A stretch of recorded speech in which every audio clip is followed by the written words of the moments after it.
Hello everyone, a very warm welcome to you all. In this video, we are going to discuss the few types of directors which were remaining to discuss in the previous video. As we all know that these are the types of directors which may be appointed to the board. We have already discussed some of the types of directors in previous video.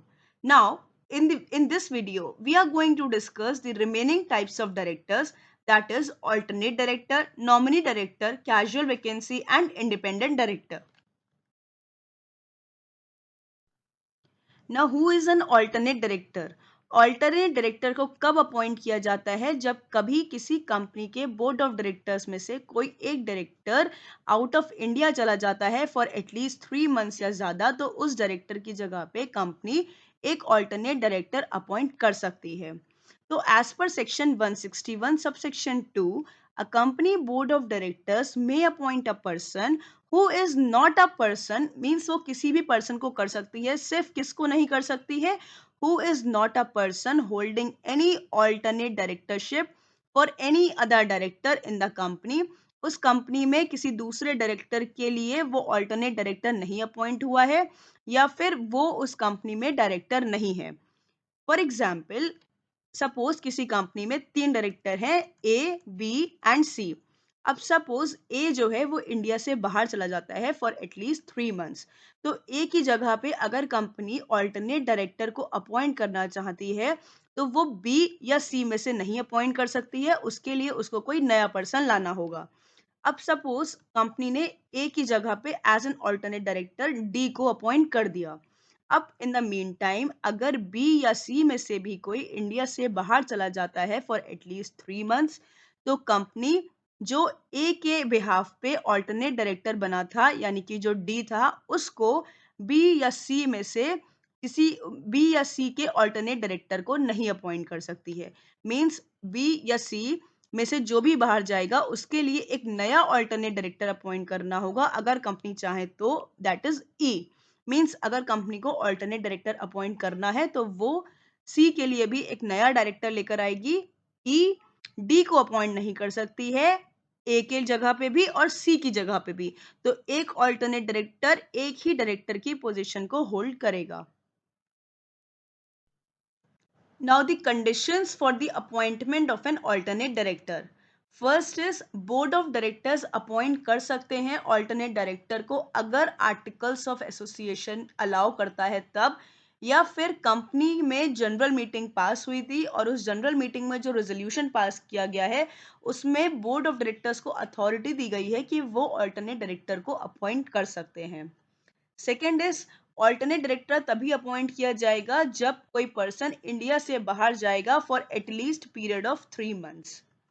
Next is जो company के original directors हैं उनको as an alternate director company appoint नहीं कर सकती है.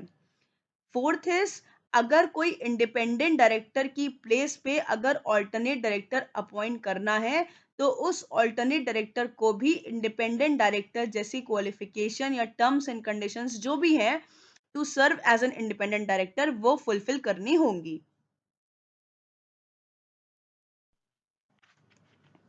Appointment of director in casual vacancy. अब casual vacancy में डायरेक्टर का अपॉइंटमेंट कब किया जाता है? जब कोई अनफॉर्चुनेट सिचुएशन हो जाती है. मींस अगर किसी डायरेक्टर की सडन डेथ हो जाए, फॉर एग्जाम्पल अगर किसी डायरेक्टर की सडन डेथ हो जाए तो उसका ऑफिस वैकेट हो जाएगा. So as per section 161 sub section 4, अगर किसी डायरेक्टर का अपॉइंटमेंट हुआ है फॉर सपोज 5 ईयर्स के लिए और उसकी 5 ईयर्स से पहले अगर डेथ हो जाती है या कोई भी अनफॉर्चुनेट सिचुएशन हो जाती है जिसकी वजह से उसका ऑफिस वेकेट हो जाता है, तो बोर्ड ऑफ डायरेक्टर्स एक बोर्ड मीटिंग में उस कैजुअल वैकेंसी को फिल कर सकते हैं. मींस उसकी जगह कोई डायरेक्टर को अपॉइंट कर सकते हैं और उस पोजीशन को उनको अप्रूव करवाना होगा by the members in the next general meeting. तो उसके बाद कभी भी जब जनरल मीटिंग होगी तो बोर्ड ऑफ डायरेक्टर्स को उस पोजीशन को अप्रूव करवाना होगा. Next is a person who is appointed to fill a casual vacancy as a director shall serve only until the date on which the director in whose place he is appointed would have served if the position had not been vacated. तो जो tenure रहेगा casual vacancy में जो director आया है उसका, वो कितना रहेगा, उतने ही टाइम पीरियड के लिए रहेगा जब तक वो ओरिजिनल डायरेक्टर उस ऑफिस में सर्व करता एज अ डायरेक्टर। अगर 5 इयर्स की थी, तो अगर कैजुअल वैकेंसी होने के बाद उसका 3 मंथ्स का भी टेन्योर बचता है, तो कैजुअल वैकेंसी पे जो डायरेक्टर आया है वो सिर्फ 3 मंथ्स के लिए ही सर्व करेगा, उससे ज़्यादा नहीं कर सकता है। 3 मंथ्स के बाद उसका टेन्योर खत्म हो जाएगा। Next is nominee director. Suppose किसी भी इंस्टीट्यूशन के साथ अगर किसी कंपनी का एग्रीमेंट हुआ है, फॉर एग्जाम्पल सेंट्रल गवर्नमेंट या स्टेट गवर्नमेंट, अगर आपकी कंपनी में इन्होंने बहुत ज़्यादा परसेंटेज के शेयर्स होल्ड कर रखे हैं, तो सीजी या एसजी चाहे तो अपना एक person as a nominee director appoint करवा सकती है कंपनी के बोर्ड ऑफ डायरेक्टर में, टू चेक कि कंपनी में क्या चल रहा है। So, nominee director means a director who is nominated by any financial institution in pursuance of the provisions of any law for the time being in force, और या फिर किसी agreement के through or appointed by any government or any other person to represent its interest. Next is independent director. Independent director एक वो member होता है board का जिसका कोई भी मटेरियल या पेक्यूनरी रिलेशनशिप नहीं होता है कंपनी के साथ, एक्सेप्ट दी सिटिंग फीस। मींस उसका कंपनी के बोर्ड ऑफ डायरेक्टर्स या कंपनी के साथ या किसी भी पर्सन के साथ कोई भी रिलेशन नहीं होता है। इंडिपेंडेंट डायरेक्टर वो पर्सन होता है जो कंपनी में न्यूट्रल ओपिनियन देता है। मींस क्योंकि वो किसी भी तरह रिलेटेड नहीं होता है, मैनेजमेंट से रिलेटेड नहीं होता है, तो ये माना जाता है कि उनका ओपिनियन किसी भी मैटर में इंडिपेंडेंट रहेगा। मींस वो उनका जो जजमेंट रहेगा किसी भी इशू में वो इंडिपेंडेंट रहता है। Term independent director has been defined in the Act along with the several new requirements relating to their appointment, duties, roles and responsibilities. तो जो भी provisions हैं related to independent directors वो mention है section 149 of Companies Act 2013 में.